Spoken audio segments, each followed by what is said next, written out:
আমি official language বা associate official language সেই ভাষাটো কৰিব পাৰোঁ যিটো ভাষা সংবিধানৰ ৮ম অনুসূচীত অন্তৰ্ভুক্ত হৈ আছে। ইয়াতে কছাৰী ভাষাৰ কথা কোৱা হৈছে। কছাৰী ভাষা সংবিধানৰ ৮ম অনুসূচীত অন্তৰ্ভুক্ত হৈ থকা নাই। যেতিয়ালৈকে এই ভাষাটোৱে নিজকে এটা ইণ্ডিপেণ্ডেণ্ট লেংগুৱেজ হিচাপে ডিষ্টিংগুইছ ফ্ৰম বেংগলী, যে স্ক্ৰিপ্ট মোৰ বেলেগ আছে, মোৰ ভাষা বেলেগ, এই কথাখিনি ভাৰত চৰকাৰক প্ৰতিপন্ন কৰি ৮ম অনুসূচীত তেওঁলোকে স্বীকৃত ভাষা হিচাপে নাম অন্তৰ্ভুক্তিকৰণৰ পিছতহে আমি ইয়াত সেই ভাষাটোক অফিচিয়েল লেংগুৱেজ বা এছ'চিয়েট অফিচিয়েল লেংগুৱেজ কৰিব পাৰোঁ। অসমত বেংগলী, বড়ো এই দুইটাই, বৰাক উপত্যকাত বেংগলী অফিচিয়েল লেংগুৱেজ, বড়ো সমগ্ৰ অসমতে এছ'চিয়েট লেংগুৱেজ, কাৰণ এই দুইটা ভাষাই ৮ম অনুসূচীত অন্তৰ্ভুক্ত হৈ আছে। মণিপুৰী ভাষাটো ৮ম অনুসূচীৰ অন্তৰ্ভুক্ত। বিষ্ণুপ্ৰিয়া মণিপুৰী ভাষা ৮ম অনুসূচীত অন্তৰ্ভুক্ত নহয়, আৰু আমাৰ কাছাৰী ভাষাও ৮ম অনুসূচীত অন্তৰ্ভুক্ত নহয়। ৮ম অনুসূচীত অন্তৰ্ভুক্ত হোৱাৰ পিছতহে অফিচিয়েল লেংগুৱেজ আমি স্বীকৃতি দিব পাৰোঁ। সেইকাৰণে যিকোনো ভাষাৰ প্ৰথম প্ৰচেষ্টা হ'ব লাগিব not to include in official language, প্ৰথম প্ৰচেষ্টা হ'ব লাগিব to get included in the 8th schedule of the Constitution of the India. গতিকে কছাৰী ভাষাই হওক, বিষ্ণুপ্ৰিয়া মণিপুৰী হওক, সকলো ভাষাই প্ৰচেষ্টা কৰিব লাগিব যে আমি সংবিধানৰ ৮ম অনুসূচীত অন্তৰ্ভুক্ত হওঁ। আৰু ৮ম অনুসূচীত অন্তৰ্ভুক্ত হ'লে অসম চৰকাৰে অসমত কিমান % লোকে এই ভাষাটো ব্যৱহাৰ কৰে তাৰ ওপৰত সৰজমিন এটা সমীক্ষা চলাই আমি এই ভাষাটোক স্বীকৃতি দিয়াৰ বাবে আগবাঢ়ি যাম। আমাৰ ২০১১ৰ যিটো সেন্সাস, সেই সেন্সাস ডকুমেণ্টত এইটো প্ৰুফ কৰে যে হোজাই আৰু বৰাক ভেলীত মণিপুৰী ভাষা কোৱা এটা সাবষ্টেন্সিয়েল পপুলেশ্যন আছে। যদি ২০২১ৰ সেন্সাসত আহে যে আমাৰ অসমত আন কিবা ভাষা সাবষ্টেন্সিয়েলি কোৱাৰ প্ৰুফ আহে, তেতিয়া পৰৱৰ্তী সময়ত তাক আমি এছ'চিয়েট অফিচিয়েল লেংগুৱেজ আমি কৰাৰ কথা চিন্তা বা বিবেচনা কৰিব পাৰি। দ্বিতীয়তে সান্থালী লেংগুৱেজৰ ওপৰত আজি সদনক মই অৱগত কৰি ভাল পাইছোঁ যে প্ৰথমবাৰৰ বাবে অসম চৰকাৰে কিছুদিন আগতে সান্থালী লেংগুৱেজক আমি মিডিয়াম অফ ইনষ্ট্ৰাকশ্যন হিচাপে ৰিকগনাইজ কৰিছোঁ। আৰু তেওঁলোকৰ যিটো স্ক্ৰিপ্ট, ঐচিকি স্ক্ৰিপ্ট, এই স্ক্ৰিপ্টটোকো আমি গ্ৰহণ কৰিছোঁ। অসমৰ যিখিনি চাওতালী সমাজৰ লোক অসমত থাকে, স্ক্ৰিপ্ট আৰু মিডিয়াম অফ ইনষ্ট্ৰাকশ্যন নোহোৱাৰ কাৰণে সেই ভাষাটো ৮ম অনুসূচীত থকাৰ পিছতো এই ভাষাটো ব্যৱহাৰ কৰি স্কুলত পঢ়া শুনা কৰাৰ যিটো পৰিমাণ, সেইটো বহুতখিনি সীমিত আছিল। এতিয়া আমি তাক প্ৰথম প্ৰচেষ্টা, অফিচিয়েল লেংগুৱেজ বহুত পিছত আহে, প্ৰথম প্ৰচেষ্টা হয় মিডিয়াম অফ ইনষ্ট্ৰাকশ্যন, যাতে স্কুল কলেজত এই ভাষাটো আহিব পাৰে। মিডিয়াম অফ ইনষ্ট্ৰাকশ্যন হিচাপে আমি চাওতালী ভাষা আৰু ঐচিকি স্ক্ৰিপ্ট আমি এপ্ৰুভ কৰিছোঁ। শিক্ষা বিভাগে এতিয়া শিক্ষক আদি নিযুক্তিৰ প্ৰক্ৰিয়াও তাত চলাই আছে। গতিকে মণিপুৰী লেংগুৱেজে এটা পূৰ্ণতা পালেগৈ, আৰু পূৰ্ণতা পোৱাৰ কাৰণে আজি তেওঁলোকক আমি অফিচিয়েল লেংগুৱেজ কৰিছোঁ। আৰু চাওতালী লেংগুৱেজেও with the passage of time, যেতিয়া মিডিয়াম অফ ইনষ্ট্ৰাকশ্যন হ'ব, ল'ৰা ছোৱালীয়ে সেই লেংগুৱেজত মেট্ৰিক দিব, ঐচিকি স্ক্ৰিপ্ট ব্যৱহাৰ কৰিব, যাৰ আমি পটভূমি এটা ইতিমধ্যে নিৰ্মাণ কৰি দিলোঁ যে ভাষাটো আগবাঢ়ক।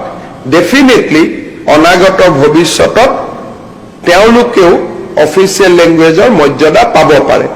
কিন্তু বিষ্ণুপ্ৰিয়া আৰু কাছাৰীৰ ক্ষেত্ৰত যিহেতু অষ্টম অনুসূচিতে ভাষা দুটা এতিয়ালৈকে অহা নাই, গতিকে মই ভাবো যে সেই ভাষাৰ বিদগ্ধ পণ্ডিতসকলে এই বিষয়ে ভাষাটোৰ ওপৰত চিন্তা চৰ্চা কৰি তাক অষ্টম অনুসূচীলৈ লৈ যোৱাৰ বাবে প্ৰচেষ্টা কৰিব লাগিব। আৰু চৰকাৰে এই ক্ষেত্ৰত যদি তেখেতসকলে বিচাৰে যে বিষ্ণুপ্ৰিয়া মণিপুৰী ভাষাৰ ওপৰত আমি ৰিচাৰ্চ কৰিম, গৱেষণা কৰিম, অষ্টম অনুসূচিত অন্তৰ্ভুক্ত কৰাৰ বাবে আমি কেন্দ্ৰীয় চৰকাৰক আৰ্জি দিম, অসম চৰকাৰে ডেফিনেটলি বিষ্ণুপ্ৰিয়া মণিপুৰী ভাষাকো সহায় কৰাত, পৃষ্ঠপোষকতা কৰাত আমাৰ কোনো আপত্তি নাই। কাছাৰীৰ ক্ষেত্ৰত আমি প্ৰুফ কৰিব লাগিব যে it is a independent language with definite script from Bengali. আৰু এই ভাষাটোৰ আৰম্ভণি চিলেটত, বাংলাদেশতো এই ভাষাটোৰ স্বীকৃতি আছে নাই, তাতো স্ক্ৰিপ্ট আদি ডিফাৰেঞ্চ ফ্ৰম বেংগলী আছে নে নাই, এই বিষয়ে মোৰ কোনো নলেজ নাই আৰু এইকাৰণে উত্তৰ দিব দিগদাৰ। সেইকাৰণে বৰাক উপত্যকাত এটা তাত চিলেটৰ পৰা অহা, শ্ৰীহট্ট জিলাৰ পৰা অহা বহুত লোক আছে, তেওঁলোকে সিদ্ধান্ত ল'ব লাগিব যে Bengali and Kachari is one language or a different language. Different language হয় যদি কেনেকে ডিফাৰেণ্ট লেংগুৱেজ হয়, আৰু ভাৰত চৰকাৰক প্ৰথম তেওঁলোকে প্ৰতিপন্ন কৰিব লাগিব, অষ্টম অনুসূচিত আহিব লাগিব, তাৰ পিছতহে অফিচিয়েল লেংগুৱেজৰ কথাটো আহিব। ই এটা ট্ৰেজেক্টৰী, ই এটা যাত্ৰা, আৰু মণিপুৰী লেংগুৱেজে সেই যাত্ৰাটো সম্পূৰ্ণ কৰিলে কাৰণে আজি আমি তেওঁলোকক অফিচিয়েল লেংগুৱেজৰ স্বীকৃতি দিছো। বাকী সকলেও যাত্ৰাটো আৰম্ভ কৰক, আমি সকলো ভাষাকে সন্মান কৰো, যেতিয়া পূৰ্ণতা পাব তেতিয়া আমি এই পৰ্যায়লৈ আহিব চেষ্টা কৰিম। আজি মণিপুৰী ভাষাটো অফিচিয়েল লেংগুৱেজ হোৱাৰ পিছত এটা ডাঙৰ সুবিধা হ'ব, এতিয়া গভৰ্ণমেণ্টৰ যিবিলাক এপইণ্টমেণ্ট হয়, পৰীক্ষা হয়, এতিয়ালৈকে আমি যিকেইটা লেংগুৱেজত কুৱেশ্যন পেপাৰ কাটো, এতিয়াতো আমি মণিপুৰী লেংগুৱেজ আদিতো কুৱেশ্যন পেপাৰ আমি কাটিম, যিটোৰ ফলত মণিপুৰী মানুহখিনি বহুত সুবিধা পাব, তেওঁলোকৰ ভাষাটো সংৰক্ষণৰ সুবিধা পাব। বৰাক উপত্যকাৰ বহুত দিনীয়া এটা দাবী আছিল, ৭৮ বছৰ পিছত স্বাধীনতাৰ আমাৰ চৰকাৰৰ দিনত এনেকুৱা বহুত নোহোৱা কথা আমাৰ চৰকাৰৰ দিনত হৈ আছে, যি মানুহে আশাও কৰা নাছিল, চিন্তা কৰা নাছিল।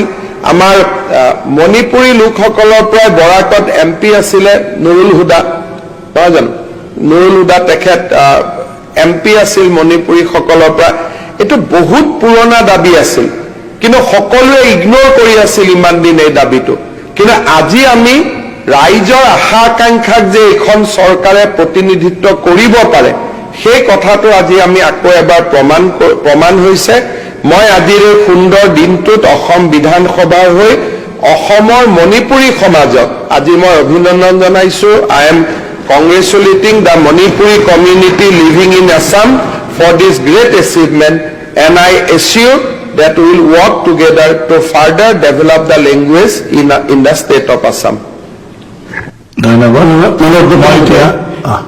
মুখ্যমন্ত্ৰী মহোদয়ে যিটো কথা কৈছে ঠিকে আছে। কাছাৰী আৰু চিলেটিটো অলপ বেলেগ। চিলেটিটো চিলেটত উৎপন্ন, কাছাৰীটো কাছাৰ জিলাৰ যিয়ে নহওক, এইটো আমি দেখিছো যে আমাৰ বৰাক উপত্যকাৰ আমাৰ শাসকীয় দলৰ বিধায়কসকলে এইটো বিচৰা নাই এইটো।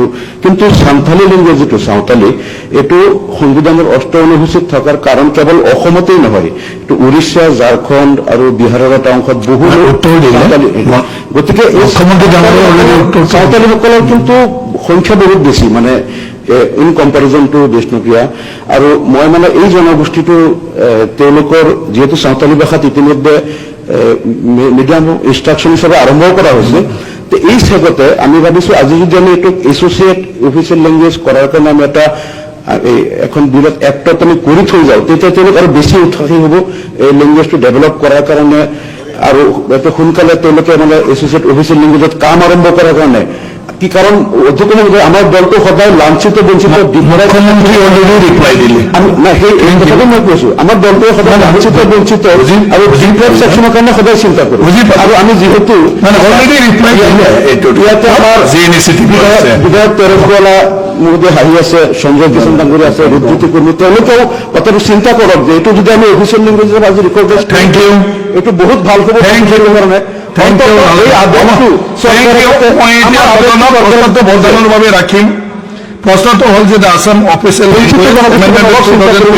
বিধেয়কখন বিবেচনাৰ বাবে লোৱা হওক যিসকল সপক্ষে আছে কওক হয় যিসকল বিপক্ষে আছে কওক নহয় মই ভাবো হয় সপক্ষে প্ৰস্তাৱটো গৃহীত কৰা হ'ল এতিয়া সদনত বিধেয়কখন দফাই দফাই বিবেচনাৰ বাবে ৰখা হ'ল 2 আৰু 3 নং দফাত কোনো সংশোধনী নাই মই এতিয়া 2 আৰু 3 নং দফা দুটা সদনত ভোটৰ বাবে ৰাখিলো প্ৰশ্নটো হ'ল 2 আৰু 3 নং দফা দুটা বিধেয়কখনৰ অংশ হ'ব যিসকল সপক্ষে আছে কক হয় যিসকল বিপক্ষে আছে কক নহয় মই ভাবো হয় সপক্ষে 2 আৰু 3 নং দফা দুটা বিধেয়কখনৰ অংশ হ'ল 4 নং দফাত মাননীয় সদস্য আমিনুল ইছলাম আৰু টিকেটৰ সহযোগীসকলৰ দুটা সংশোধনী আছে আপোনালোকে উঠাই